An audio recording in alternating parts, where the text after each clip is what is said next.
Tonight I'm going to show you a documentary that our television department has prepared on Thailand.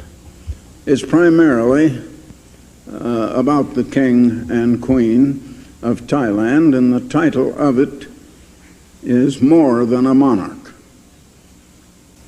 The BBC of London had made a documentary of Thailand, and the King and Queen were very much disappointed in it.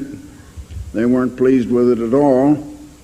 And they gave our television people full latitude to go anywhere.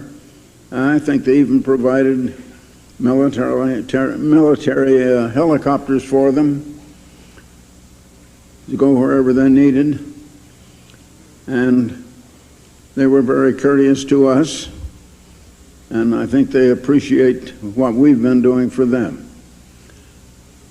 Incidentally, the Queen of Thailand is, at least it's official as of this time, that she will be here for 8 days in March. She will be a guest here for 8 days. She'll be our guest. Now, we've never had a reigning king or queen on our campus. We've had a king here before, but he had by that time abdicated and was no longer actually reigning. And that was, of course, King Leopold III of Belgium, who died just about a year ago now. But this will be the first time we've had a reigning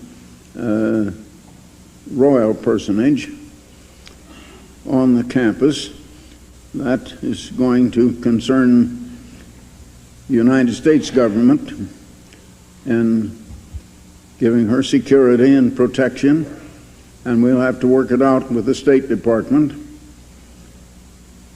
And it's really going to be quite a project. She's going to bring quite a little entourage with her. I think there will be 30 or 40 others with her. So I hope she may speak to you, and that you may, many of you, see her. She is going to speak from this platform at least once. And I think she is going to have an exhibit here while she is here. After we saw this documentary, we were very much impressed that this gave us quite an insight into what we're all going to have to be doing in the millennium.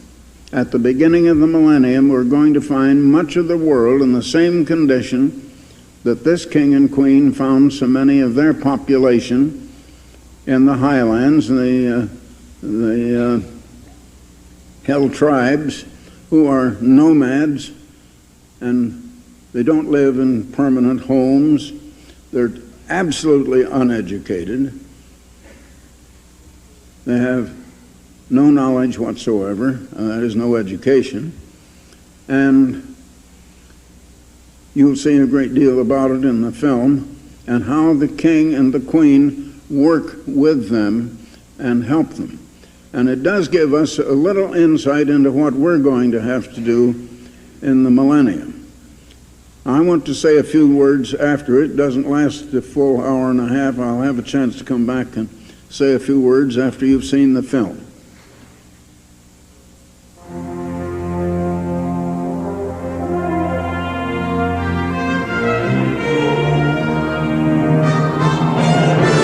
The following is an Ambassador Foundation presentation.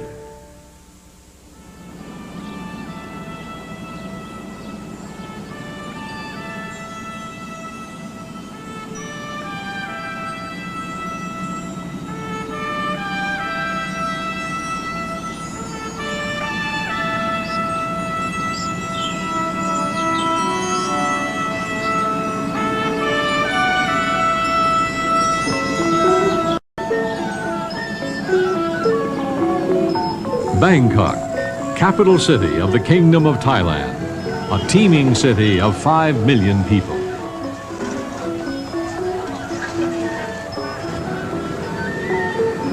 The sidewalks are crowded with shoppers and vendors.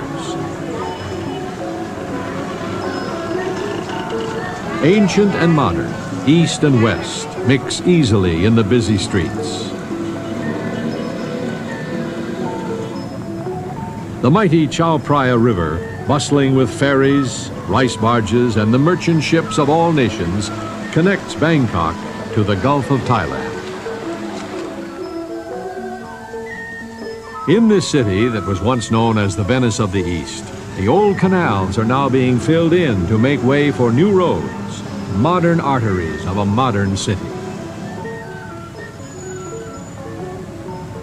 In the last half of the 20th century, Bangkok has become a crossroad of Asia and one of the great cities of the world. It is the pulsating heart of Thailand today. But at the heart of this city, with its traditional architecture as a striking contrast to the new buildings, is the Grand Palace of the Thai kings.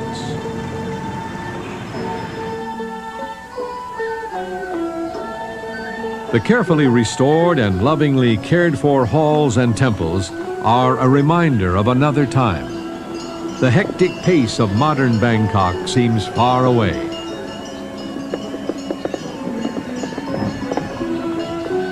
Visitors marvel at the ornate buildings, intricate carvings, and gilded spires and pagodas that bring to life the long and colorful history of the Siamese, or Thai people. But the Grand Palace is more than a monument to Thailand's past. It also stands as a symbol of the nation's present and its future.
May 5, 1950, young Prince Bhumibol Adulyadej is crowned Rama IX in the Grand Palace at Bangkok.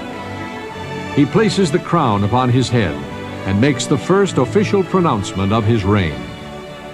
We shall reign with righteousness for the benefit and happiness of the Siamese people. The people greeted the new king and his beautiful young queen with love and respect.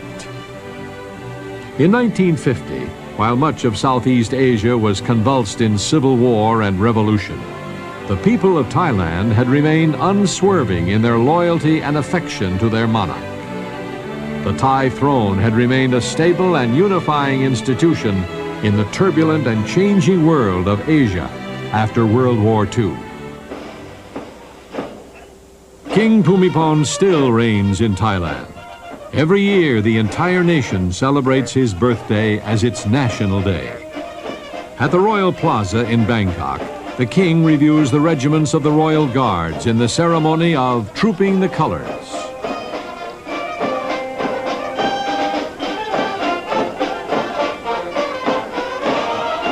As the ranks of the elite royal regiments march by the review stand, led by their commanding officer, Crown Prince Maha Vajiralongkorn, they salute the king and queen.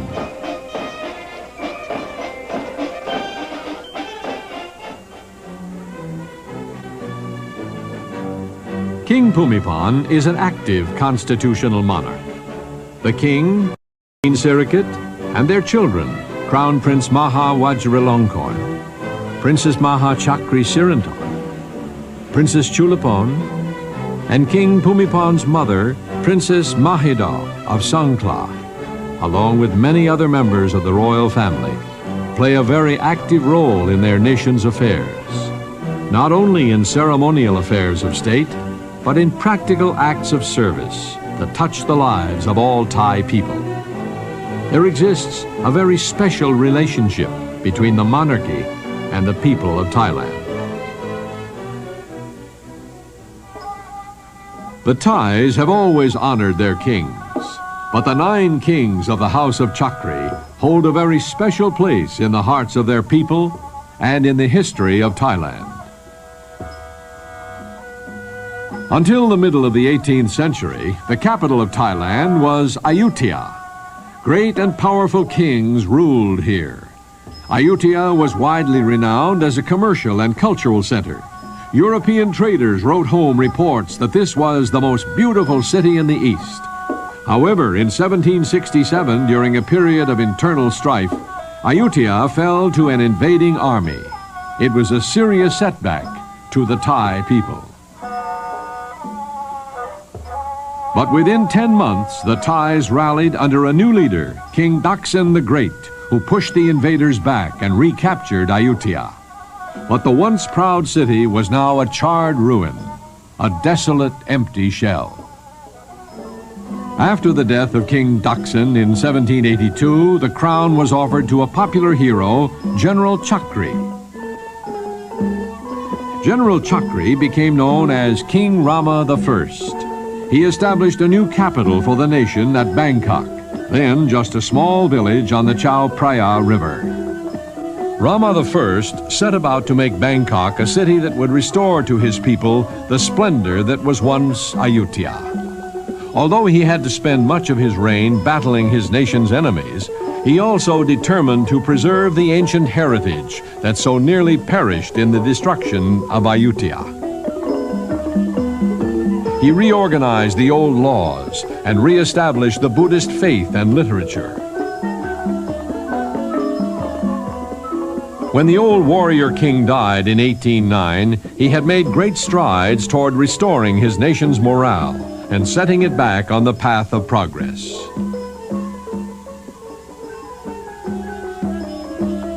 His son Rama II and grandson Rama III followed him to the throne.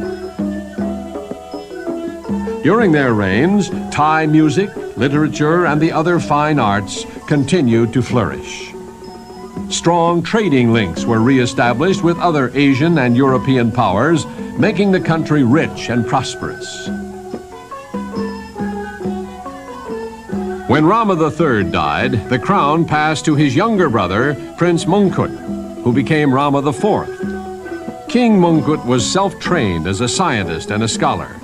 He learned English and Latin from a missionary and encouraged the children of the courtiers to become familiar with Western ways. During this period, the neighboring nations of Thailand became colonies of the European empires. But largely because of the diplomacy of King Mongkut, the Thais were able to preserve their freedom. After King Mongkut's death, his eldest son, Prince Chulalongkorn, was crowned Rama V and reigned until 1910. He was to have a great impact on Thailand's future. He traveled extensively in Asia and Europe, and from these travels formed ideas for modernizing his nation.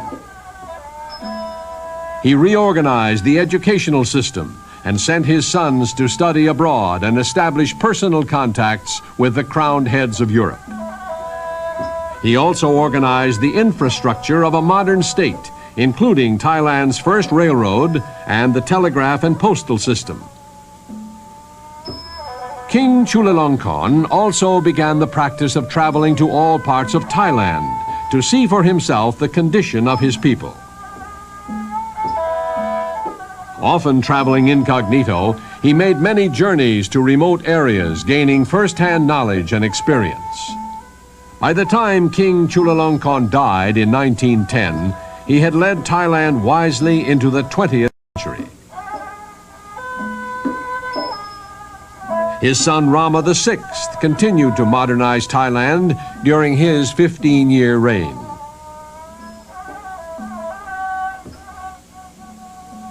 He was succeeded by his youngest brother, Prince Prachatipo, who immediately began to lay down the foundations of democratic government. In 1932, as Rama VII, he promulgated a new constitution and thereby changed his position to a constitutional monarch. Due to failing health, he abdicated in 1934. His 10-year-old nephew, Prince Ananta Mahidol, was next in line. This popular young king's reign was cut short by his untimely death in 1946. He was succeeded by his younger brother, Prince Bhumibol Adulyadej. Prince Bhumibol was born in 1927 in Cambridge, Massachusetts, in the United States of America, while his father was studying public health at Harvard University. He is the only reigning monarch ever to be born on American soil. After ascending the throne in 1946, the young king continued his education in Switzerland. He married Mam Ratchawang Sirikit Kittiorkon 1 week before his official coronation in 1950. The royal couple returned once more to Switzerland to continue their preparation for a life of service to their people.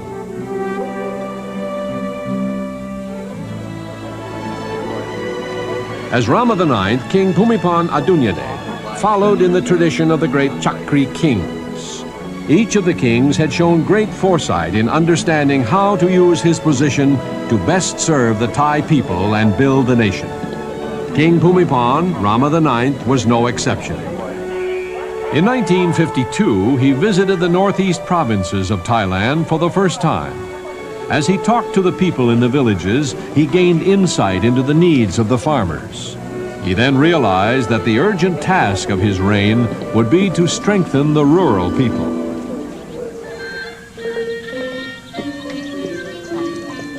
Away from the urban sprawl of Bangkok, Thailand is still a rural nation. Over 80% of Thailand's 50 million population are farmers. Agriculture is the backbone of the economy. Thailand is among the world's major exporters of rice, tapioca, and rubber. But many of these hard-working families are not yet able to fully share in their nation's growing prosperity. Although Thailand does not have the desperate poverty that blights some other developing countries, many families lack adequate education and training. Some are landless and deeply in debt. The rural people live as they always have, planting and harvesting their crops, and looking to the land to supply their basic needs. But they cannot stand still in a changing world. Even the most remote corners of Thailand have begun to feel the impact of the 20th century.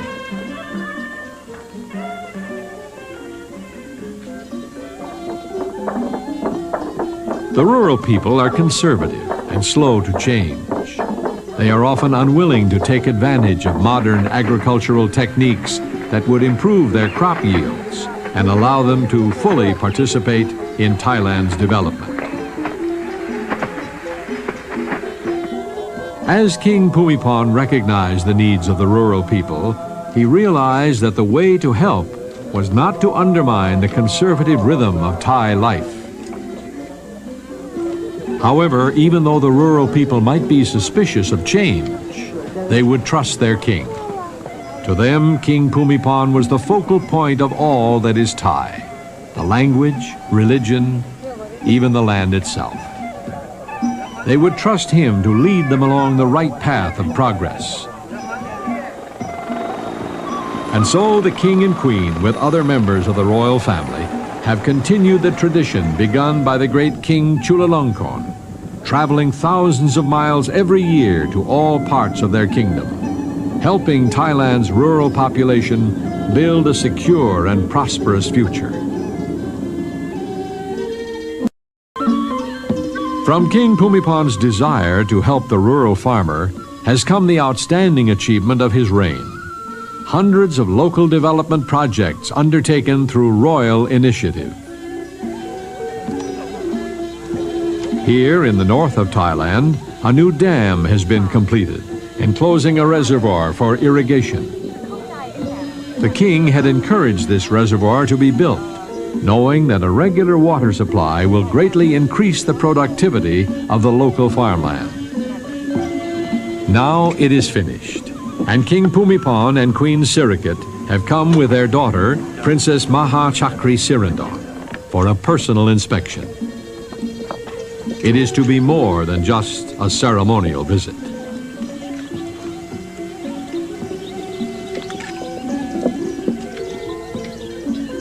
They have come to release over 100,000 small fish and freshwater prawns into the waters of the new reservoir.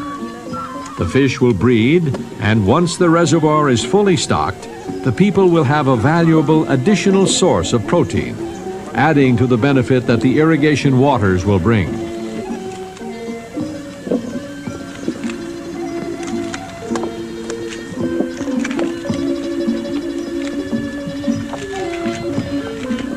This reservoir is not large, but it will have a great impact on the life of this part of the kingdom. Their Majesty's personal involvement has impressed on the local people the benefit the new development will bring. The king works together with the government officials and the people to develop the country. Each one of the development projects is designed to serve the needs of a particular area. The Agricultural Research and Development Center at Khao Hin Son is located on land that was originally donated to the king to be used as a site for a palace. But King Bhumipan realized that this land at Khao Hin Son occupied an important position on the edge of the Central Plain.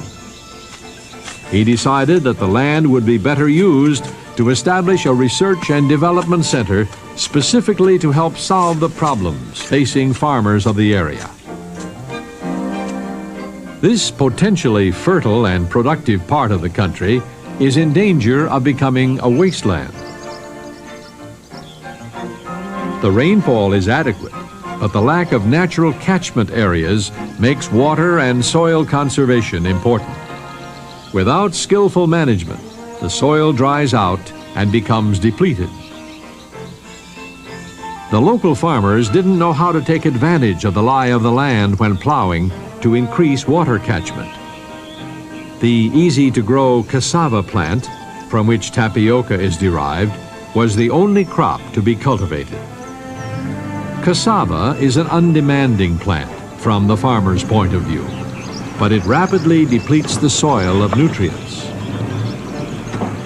At the research station at Khao Hin Son, many experiments are in progress to show local farmers how water catchment, storage, and irrigation techniques can preserve the productivity of the land. Farmers are taught to sow a crop of peanuts after each crop of cassava. The peanuts restore nitrogen to the soil and help maintain its fertility.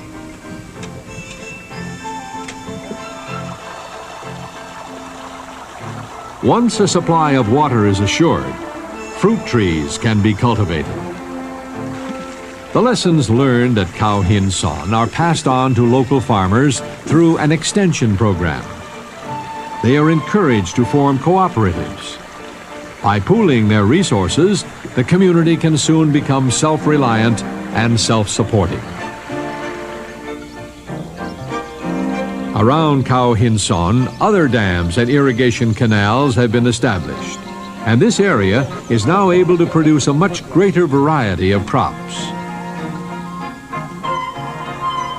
As more farmers take advantage of the extension program, their prosperity increases and the future of the region is assured.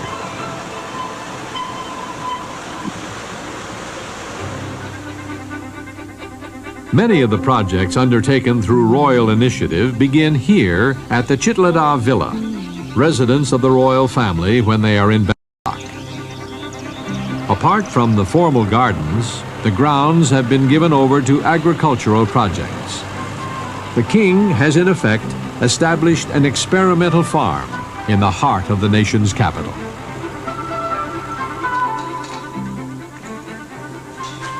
The stable can accommodate about 50 milking cows. As new breeds are introduced, careful records must be kept to learn how the cows adapt to conditions in Thailand. A pasteurizer, a powdered milk plant, and the milk packaging machine are an impressive demonstration of how farmers can form cooperatives to purchase the equipment with which to process their surplus supplies.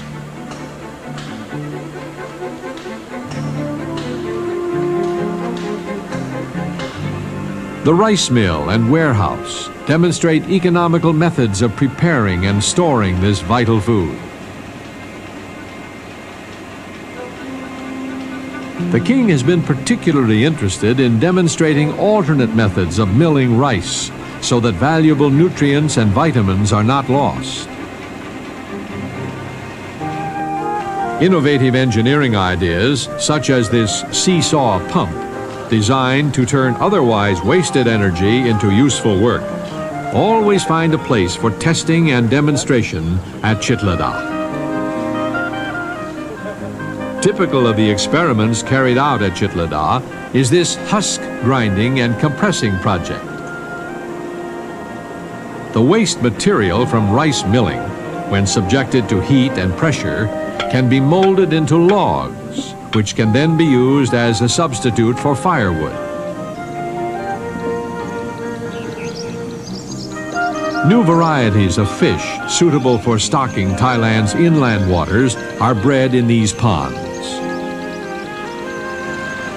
Several acres of the palace grounds have been plowed. New strains of rice and other crops are then tested before being made available to farmers around the country. Many government officials, farmers, students, and school children visit the projects at the Chitlada farm every year. The farmers are impressed with the practical ideas and solutions to everyday problems in rural areas. Yet it is probably their king's personal involvement, such as his decision to conduct the experiments on the grounds of his own residence, that inspires them to take the ideas home and put them into action. One of the most serious problems facing Thailand is the destruction of the forests that cover the mountain ranges. These vast forests are vital to the protection of wildlife and the preservation of the watershed. When trees and thick undergrowth cover these areas, precious moisture from rainfall is released gradually into the rivers and streams that flow down to the lowlands. But if the trees are felled, the water is released in sudden floods that erode the mountainsides and inundate the plains below.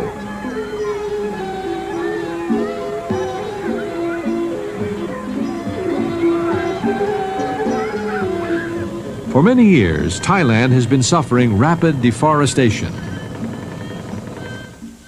Much damage is done by illegal log poachers who indiscriminately fell the great teak trees for quick profit. Additional damage is done, unintentionally, by the hill tribes that live in the northern highlands. For generations, they have roamed this rugged country, having little contact with the lowland people, choosing to maintain their own language and customs.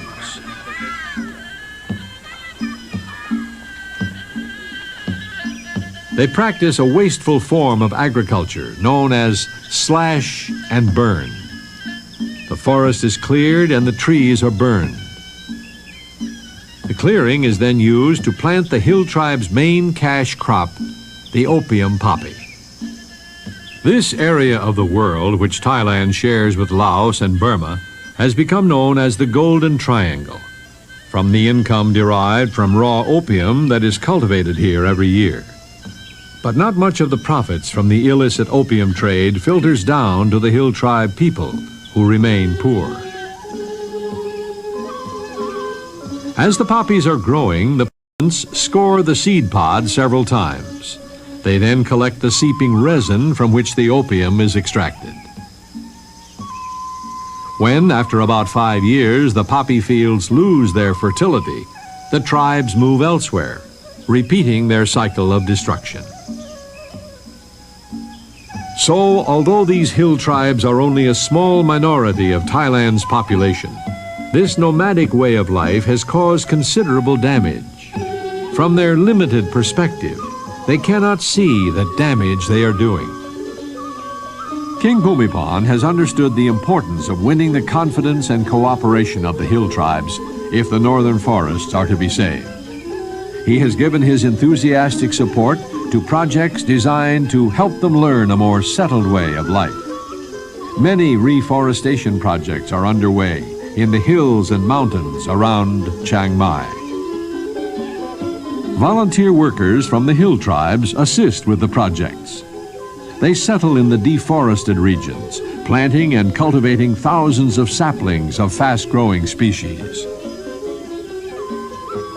The little trees become established, and soon these barren hills will be covered with new growth. The king recommends a variety of trees be planted: fruit trees, soft and hard woods, and bamboo.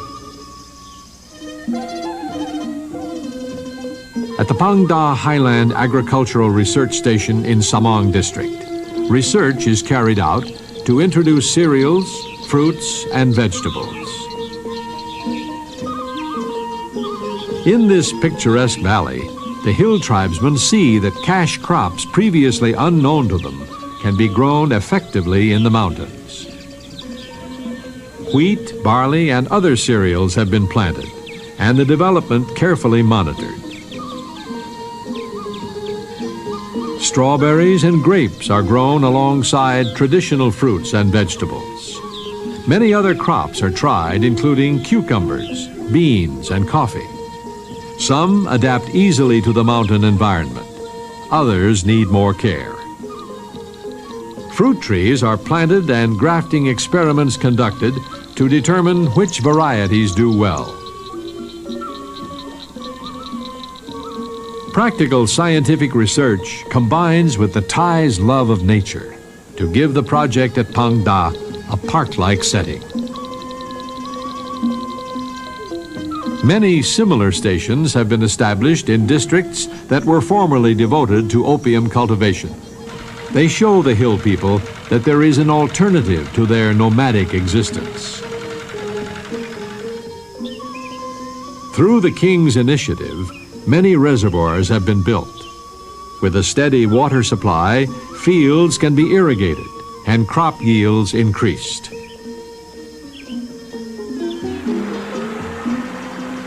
Most of Their Majesties' projects are small in scale, but have far-reaching effects on the lives of the people.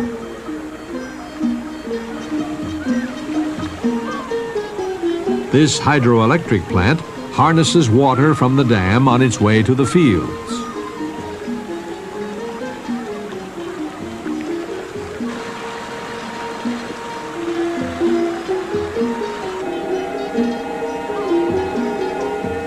The small unit, just 10 kilowatts, brings to this remote village the previously unimagined luxury of electric light. Once the hill tribes begin to pursue a more settled form of existence, schools can be established and the children educated to take their place in Thai society.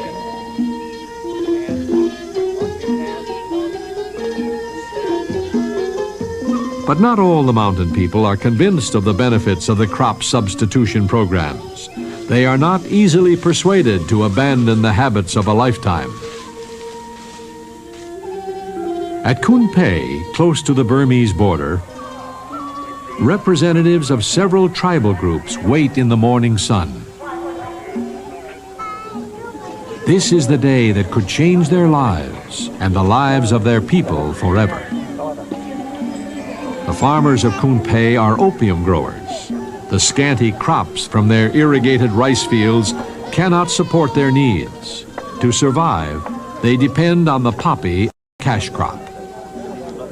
So far, they have not been eager to participate in the crop substitution programs. But now they wait for a special visitor.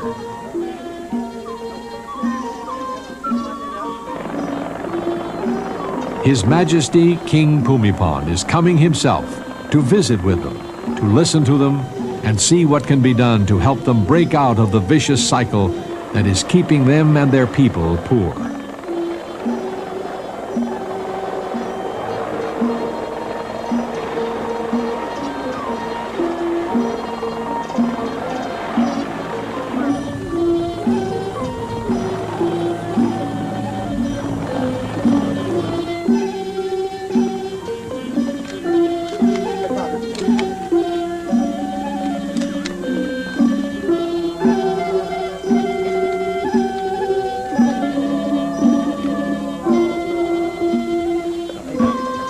After greeting local officials, the king, accompanied by Princess Maha Chakri Sirindong, meets the tribal leaders.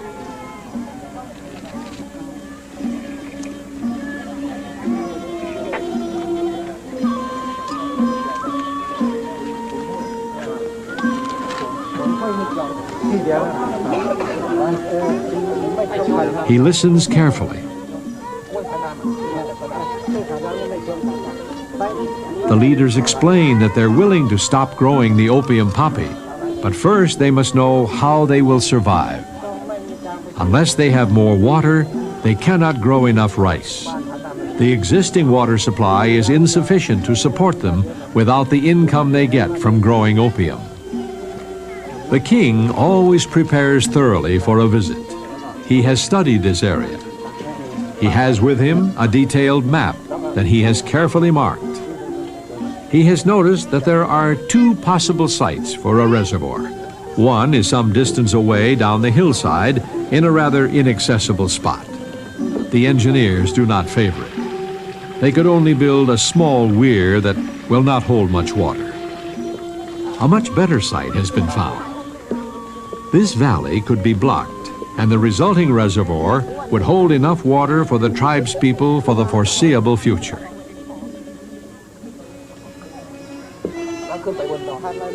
But the hill tribesmen do not seem enthusiastic about this. The king decides to see both locations.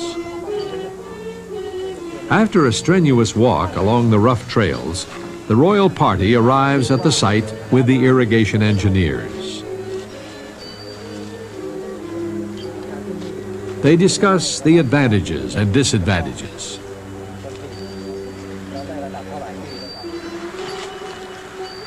Now, the king leads the party back to the main road and on to the alternative location that has been proposed by the engineers.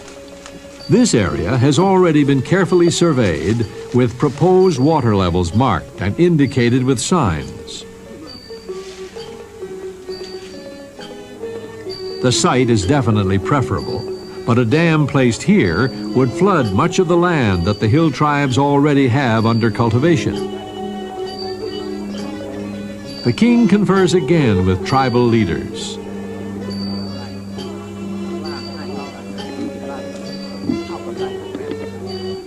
First, they are nervous, but as the king wins their confidence, they begin to explain their worries. How will they be able to support themselves if their fields are flooded? These simple people have no experience of marketing a cash crop. The opium dealers pay them poorly for their opium. But if they abandon opium for fruit and vegetables, how will they get them to market? And who will buy them? After listening carefully to all sides of the discussion, the king recommends to his engineers that they look again at the lower, more difficult site. Once the local people feel the benefit of this settled way of life, he explains, they will ask for the larger dam and more water. It is better to go slowly, so that permanent progress will be made. The engineers have learned to trust the king's judgment in these matters. His training and his 30 years of practical experience working with the people have given him the insight into the best way to resolve this kind of situation. The king and his daughter mix with the local people. They accept their simple gifts: a fruit, some vegetables, a piece of traditional embroidered cloth, even a puppy.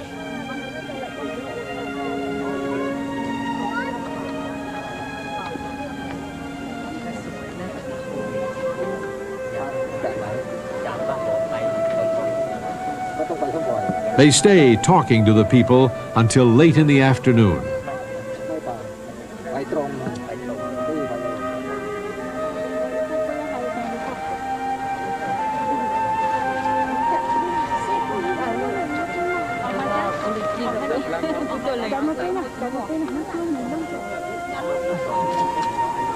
Meanwhile, the Royal Medical Unit that usually accompanies the king on these visits has also been busy, dispensing advice and medication.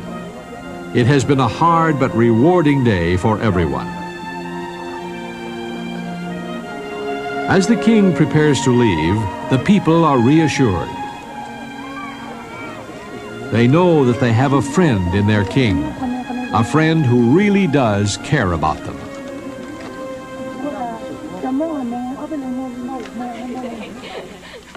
While both King Bhumibol and Queen Sirikit have devoted much of their lives to helping the rural people take their place in the modern world, they have also encouraged them to maintain a respect for their traditions and cultural heritage. The graceful movements and ornate costumes of traditional Thai dancing are carefully preserved in modern Thailand.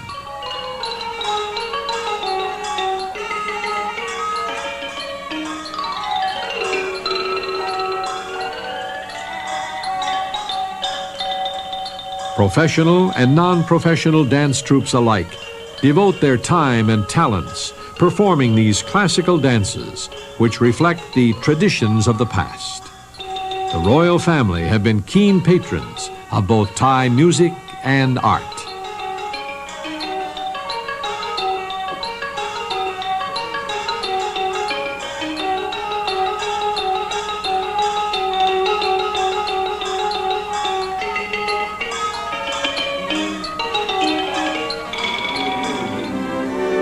Like her husband, Queen Sirikit realizes the influence her example can have on the people. She has chosen to wear distinctive styles made from traditional Thai materials. Through her example, the leading ladies of Thailand have gained a new appreciation for the silks and other fine fabrics of their native land. The preservation of Thai handicrafts has become a special interest for the Queen.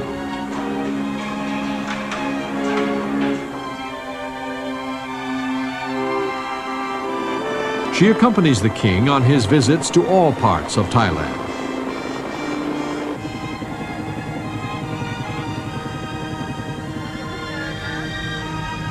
Wherever she goes, she asks to see the handicrafts of the region. Every part of Thailand has unique handicrafts made from the indigenous materials. The people eagerly show the Queen the things they have made.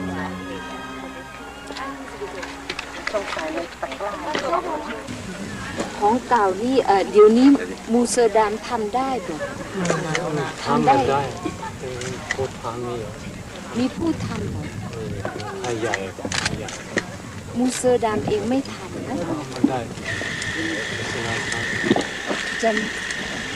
ได้นะ Her Majesty examines a piece carefully. The rural people are generally skillful and talented, but sometimes the workmanship is not yet of the highest quality. The Queen encourages the people to produce only the best and to take pride in preserving the time-honored designs and techniques which are in danger of dying out.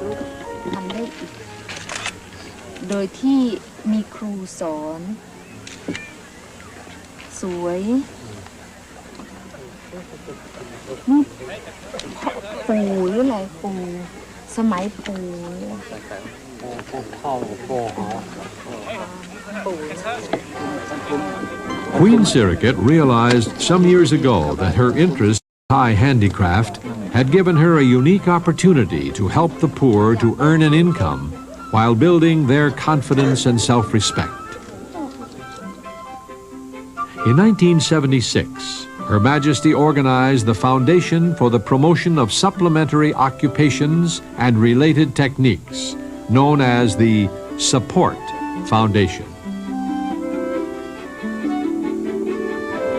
Through Support, Queen Sirikit has discovered a way to combine her interest in reviving and preserving Thailand's traditional handicrafts with her deep desire to help the poor.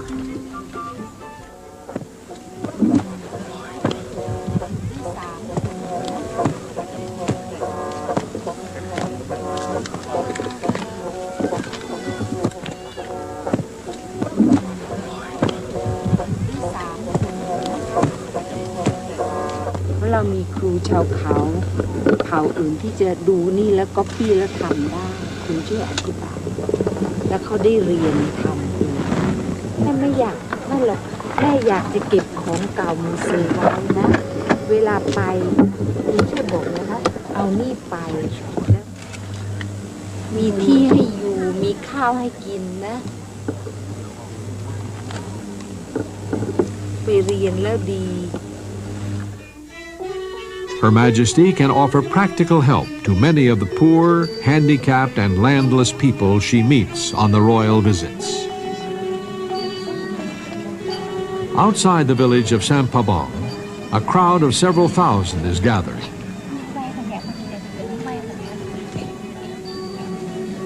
In spite of the hot sun, they wait patiently in eager anticipation of the visit from the King and Queen.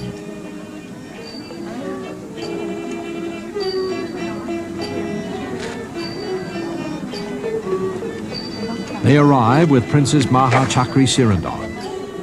After greeting local officials, they begin to meet the people. These sisters are aged 101 and 108. They were born during the reign of King Chulalongkorn. Now they meet King Bhumibol for the first time. Some of the waiting people have some very urgent needs, and they are looking to the royal family for help. The Queen's staff go ahead to seek out those who have come for assistance. Sometimes a paper with their needs has been pinned to their clothing. Everyone is treated with compassion and respect. A number of people need medical care. The Queen asks that they be taken to an area where the team of volunteer doctors are helping those in need of attention.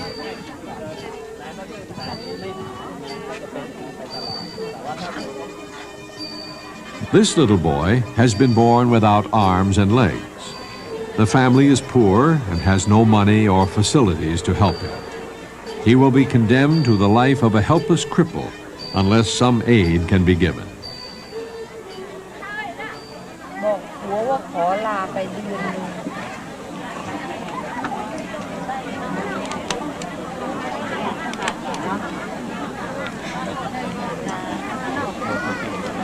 จะได้ช่วยลูกได้ลูกอายุเท่าไหร่จ๊ะชื่ออะไรจ๊ะพูดดิจ๊ะ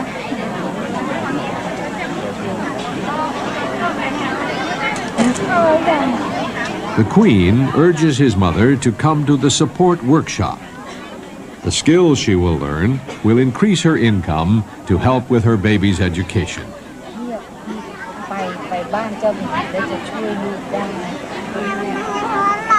เอาบ่เอาจ้ะถ้าข้างในนี่จะทำได้ปลูกมันปลูกทำไปโคตรทำเสร็จแล้วเราถอนต้นลงมาตลาดดีครับทำลงมาทำให้ขังลงมาใต้ของอ่างเก็บน้ำแล้วก็น้ำลงมาตรงนั้นนะครับนะสมมติมีปานหม้ออยู่ตรงนี้นะแล้วก็กล้วยตุ่นไปอย่างนี้เราเลี้ยวตรงนี้ทำจะ ที่ใช้ประโยชน์ที่เราไปเดี๋ยวก็ไม่ให้ถ้าไปตัดแล้วก็ไปเผามันจะเสียแต่ว่าคอยหน่อยช่วยในการจังหวัดจะรีบไปดำเนินนะครับก็จะมาช่วยดูด้วย As King Bhumibol discusses an agricultural project with tribal leaders, Queen Sirikit and her daughter continue to talk with the people.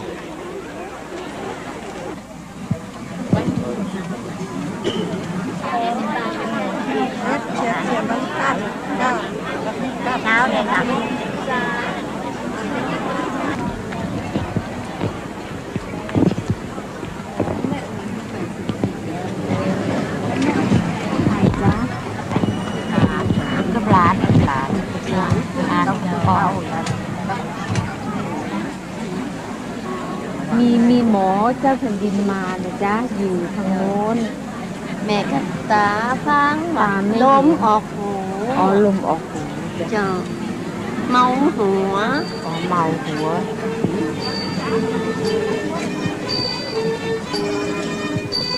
No one is unimportant. No one must feel left out. Some men and women are landless, yet have several children to support. Many of the older children hope to go to a support workshop and learn a skill to supplement the family income. Her Majesty takes careful notes so that later arrangements can be made.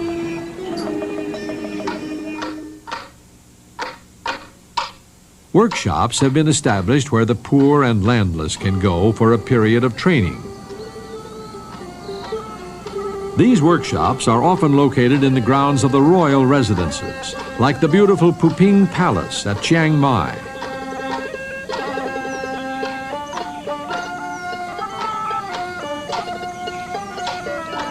The royal family use Puping Palace for 2 months every year as a base to visit the towns and villages of the north. When in residence, Queen Sirikit's youngest daughter, Princess Chulapon, spends several hours each day personally supervising the workshop's activities.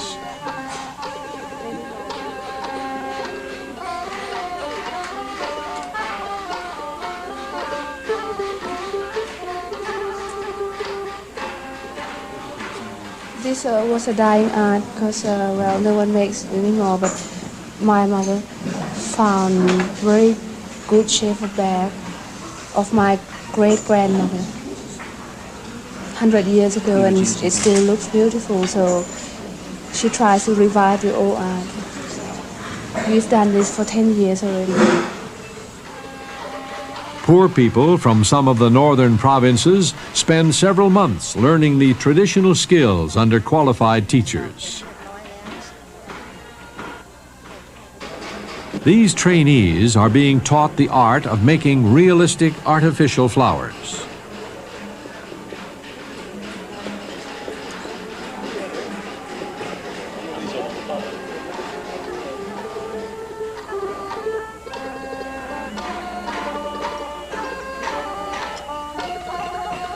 These men are learning the silversmith's art.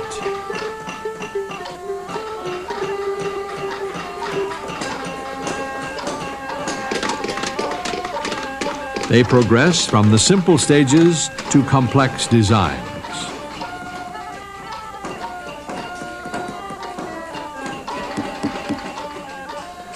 Many of the workers reach a remarkable degree of skill.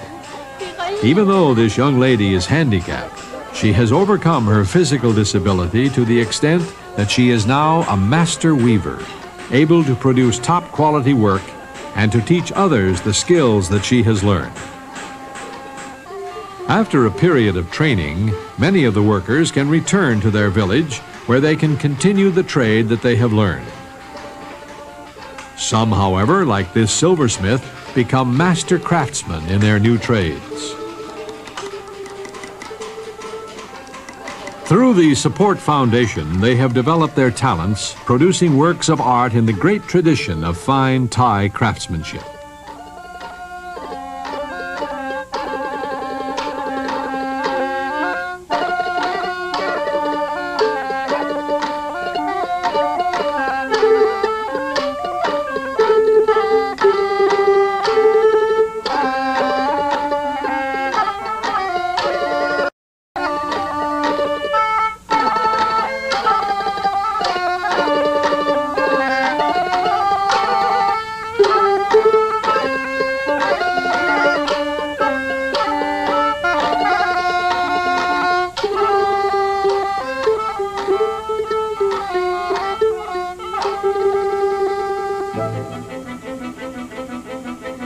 The main training center for the Support Foundation's activities is located at Bang Sai, 30 miles north of Bangkok, near Thailand's old capital of Ayutthaya.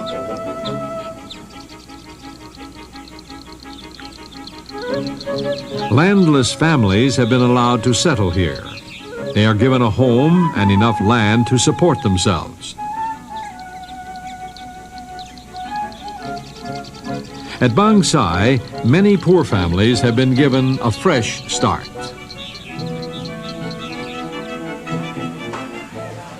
Hundreds of young people from poor farming families are paid a small allowance while undergoing a training course in vocational and handicraft skills.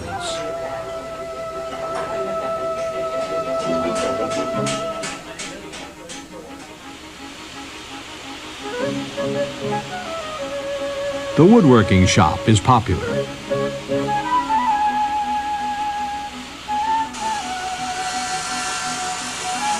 During the training course, the students learn to combine power tools with hand craftsmanship.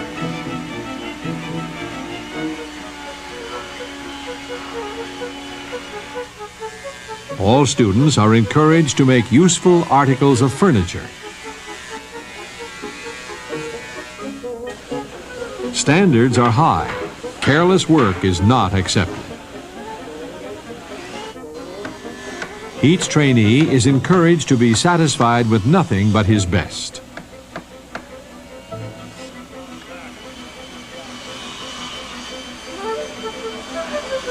For the unskilled who have never made anything of quality before, it can be a struggle. But those who persist reach their goal and have the satisfaction of attaching to the work of their own hands the Support Foundation's emblem, the symbol of quality.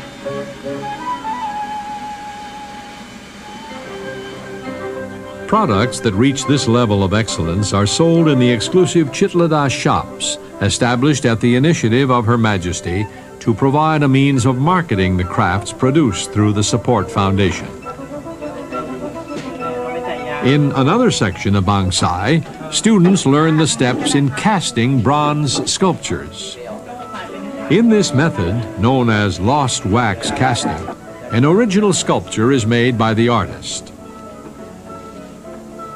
Liquid rubber is then poured over the sculpture to form a flexible mold.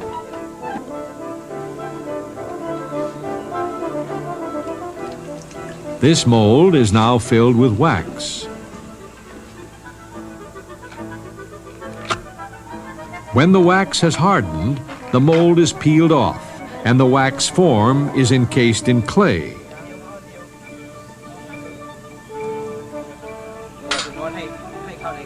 When the clay is baked to harden it, the wax runs out, leaving the impression of the sculpture inside the mold.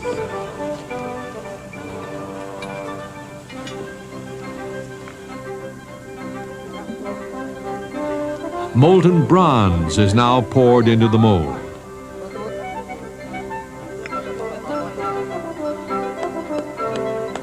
After the metal has cooled, the clay is chipped away to reveal a rough bronze casting.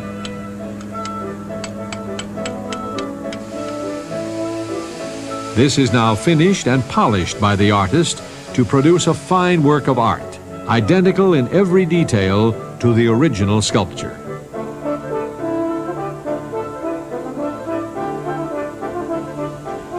These students are learning the elements of Thai design. First, a traditional motif must be faithfully copied. Next, the student produces an original. Finally, the traditional and original are combined in a unique design. The student has learned how to link personal creativity with the nation's cultural heritage.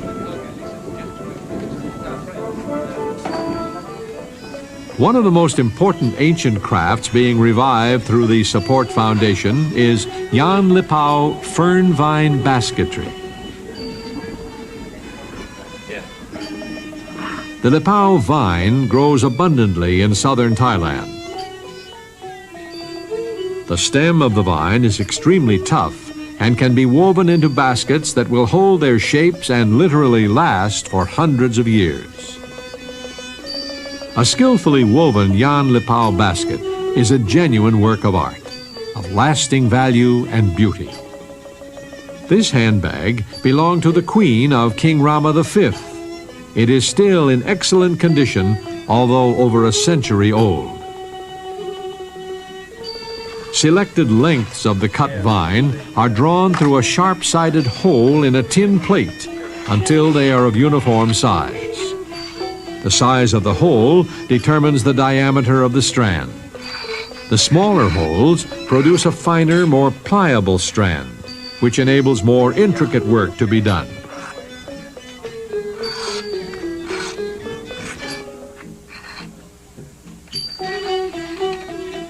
Weaving Jan Lippau basketry is a long process. To complete a handbag can take a skilled weaver several months.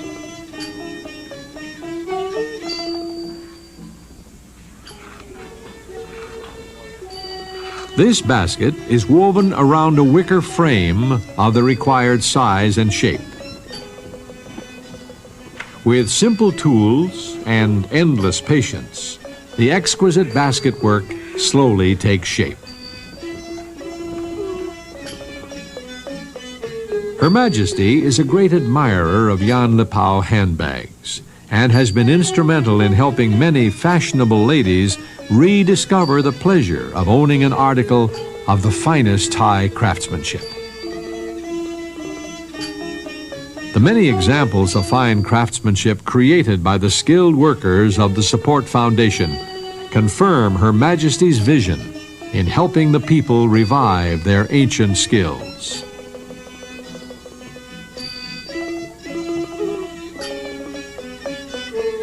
Through the Support Foundation, craftsmen have the opportunity to produce articles in the honored tradition of Thai quality. Ancient skills that were in danger of dying out are being revived and even elevated to new artistic levels.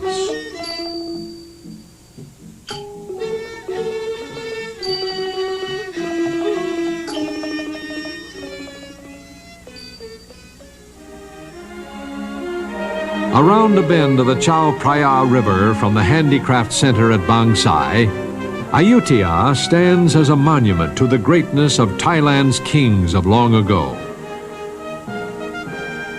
Projects like Khao Hin Son, Phang Da, and Bang Sai are a living testimony to the vision and dedication of Thailand's monarchy today.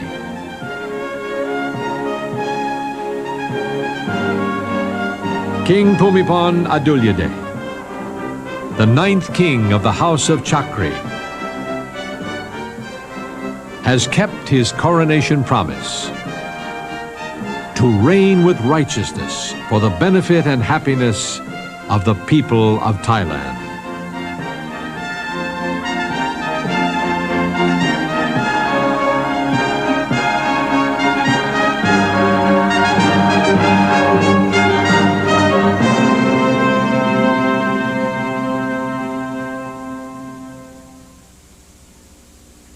When I first visited Thailand, in my first meeting with King Bhumibol,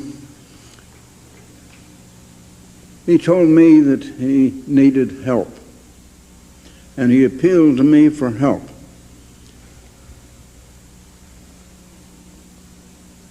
I had 2 other men with me. He said to each of them, "You can't help me. Only Mr. Armstrong can help me." I didn't know what he wanted. He said he didn't want money, but he didn't make clear to me what he wanted.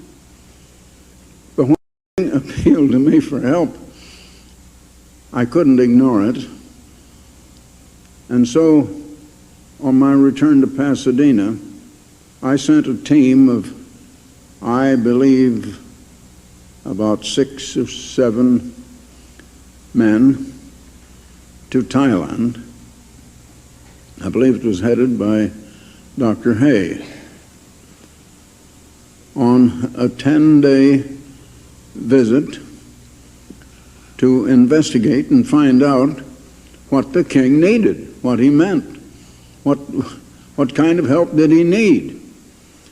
And they came back and told me that what he needed was some money, but being a king, he couldn't ask for it. And he was troubled with this raising of the opium poppy by his hill tribes. Now, they're only a minor percentage of the population of Thailand, but they live in the hills and the mountains of the north. They are the completely uneducated and illiterate people. The rest of Thailand, naturally, is not like that. It is in better condition than the other nations we visited on this trip. But what he needed was a little support for portable schools to educate the mountain hill tribes and to wean them away from producing the drug opium and get them into producing vegetables, fruits, foodstuffs. Of course, that involved marketing, finding a market for what they produced, and what he didn't mention to me was the need of those dams and things that you saw in this documentary. Well, I agreed that the Ambassador Foundation would fund 6 portable schools. It wasn't a large contribution, but we did that for the first year. The second year, we doubled it to 12 of those schools. Now, after that was accomplished, then refugees began to pour into Thailand from Laos and Cambodia after the Vietnam War. And so Ambassador College began to send some of our students, a group of maybe 6, 8, 10 students at a time, over there to teach the refugees English so they could be then brought down to Bangkok and then sent to other parts of the world and repatriated. But they needed to learn to speak the English language, which is rapidly becoming a world language now, international language. Now, some of the scenes that you saw in this picture, I was right there while some of these shots were being made. That Thai dance was actually put on for me as a special dance for me, but our television crew were there and they photographed it. And I was with the Queen on the day she visited the hill tribes, and that little sort of a dance that some of those hill people put on was put on primarily for me. And one little incident I might tell you about, we discovered a little infant that had just been born a few days, and its mother had died in childbirth. And up there, they didn't have milk, and they didn't have anything to feed that little infant, and it was almost starved to death. So the Queen, there were 2 helicopters that day, and we landed just as you saw one land with the king in that first scene. And the Queen brought it back to Bangkok, and, or I guess it was to Chiang Mai, because we were staying at Chiang Mai that night, which is in the north of the. And she got it to a hospital.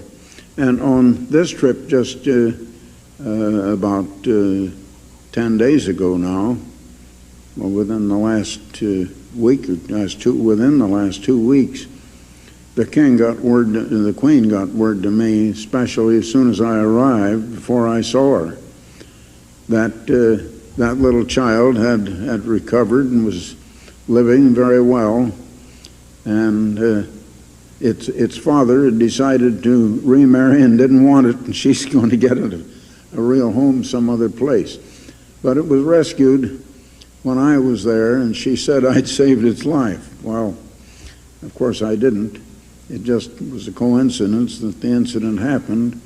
But if they had not been out there, and they wouldn't have been out there that day, except that the Queen went out in a military helicopter. In fact, there were two of them, and it was primarily to take me out and show me everything there, and so that our television crew could get a few of those shots.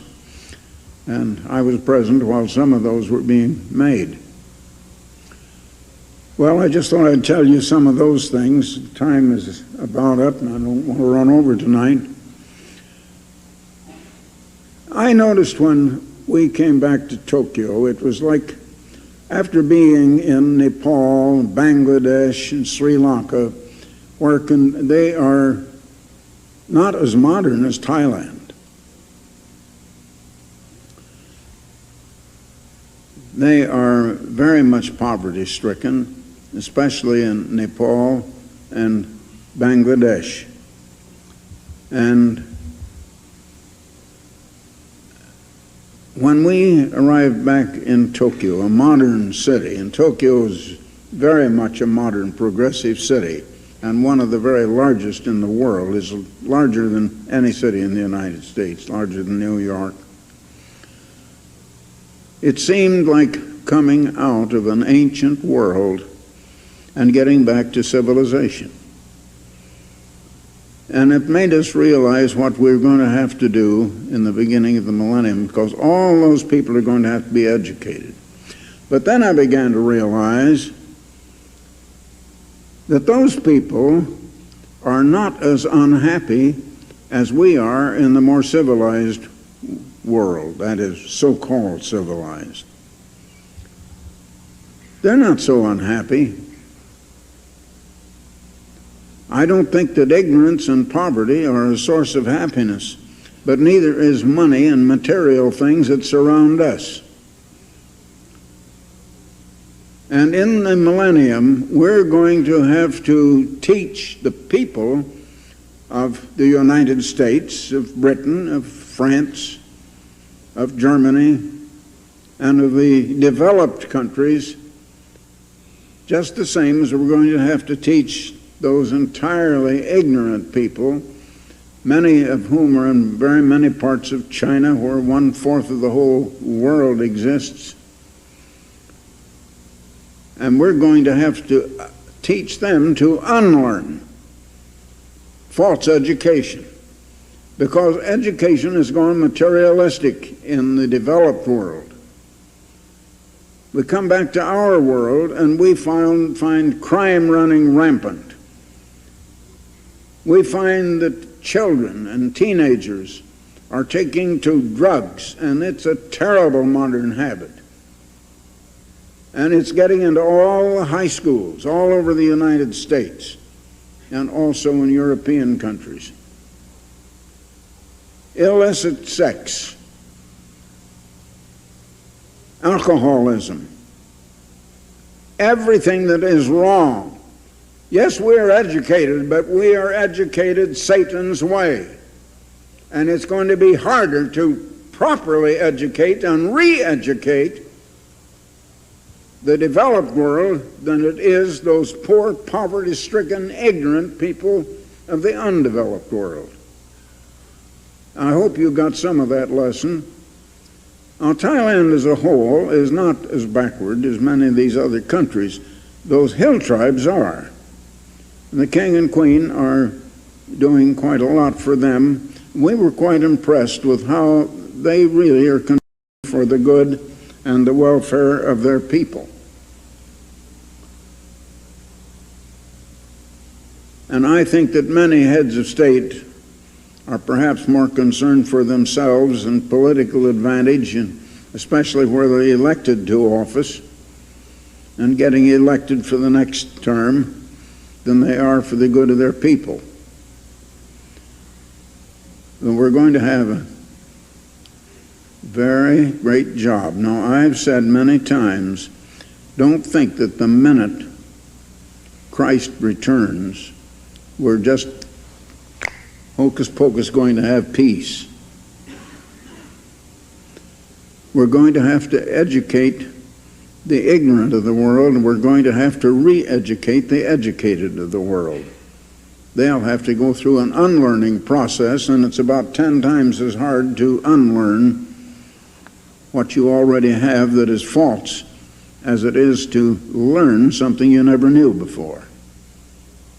The hardest thing in learning is to admit you've been wrong, that you need to learn. It goes against human nature and against the grain of human nature for people to admit they're wrong, and they should change their belief because they believe wrongly. But we're going to have a great job to do. Now, we now have the duty to prepare for that. We're going to be kings and priests. I think even the women will be kings and won't be queens. But nevertheless, as Jesus said, in the millennium we'll be like the angels. There won't be sex, won't be men or women. Reproduction will be over. The reproduction stage is going on in this human time now. And God's purpose is being fulfilled, though the world doesn't see it yet. It was a momentous trip. It was quite a wearing trip. We were really pretty tired. I'm not sure I've recovered even yet, although we arrived back last Sunday morning. But I'll see you then if I don't see you again sooner. So, good night.